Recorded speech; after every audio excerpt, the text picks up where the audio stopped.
નવસારી અને ડાંગ જિલ્લા ભાજપ દ્વારા તાલુકા પંચાયત સભ્યોનો પ્રશિક્ષણ શિબિરનું આયોજન નાની વગઈ ખાતે આવેલ કિલાદ કેમ્પ સાઇટ ખાતે કરવામાં આવ્યું હતું।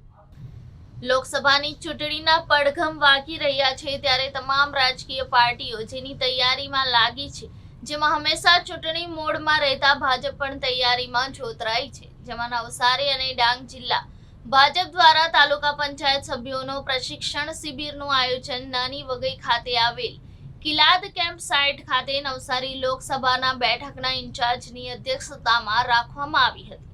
જેમાં નવસારી જિલ્લાના 6 તાલુકા પંચાયત અને ડાંગ જિલ્લાની 3 જેટલી તાલુકા પંચાયતના ભાજપ ચૂંટાયેલા સભ્યો તેમજ તાલુકા ભાજપ પ્રમુખો હાજર રહી ઉપસ્થિત રહ્યા હતા અને આ પ્રશિક્ષણ શિબિરમાં તાલુકા પંચાયત ચૂંટાયેલા સભ્યોને લોકસભા ચૂંટણીમાં કેવી રીતે કામગીરી કરવી તે અંગેનું માર્ગદર્શન આપવામાં આવ્યું હતું।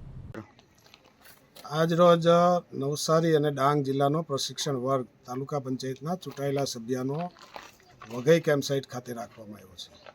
ભારતીય જનતા પાર્ટીની પદ્ધતિ છે સમગ્ર દેશમાં પાર્ટીના કાર્યકર્તાઓને પ્રશિક્ષિત કરવા માટે દર વર્ષે ચૂંટાયેલા લોકો નગરપાલિકા તાલુકા પંચાયતથી લઈને સાંસદ સુધી અને સંગઠનમાં મોરચાથી લઈને રાષ્ટ્રીય સ્તર સુધી ભારતીય જનતા પાર્ટી એક જ એવી પાર્ટી છે કે જે દર વર્ષે કાર્યકર્તાઓને પ્રશિક્ષિત કરીને એમને માર્ગદર્શન આપતી રહે છે।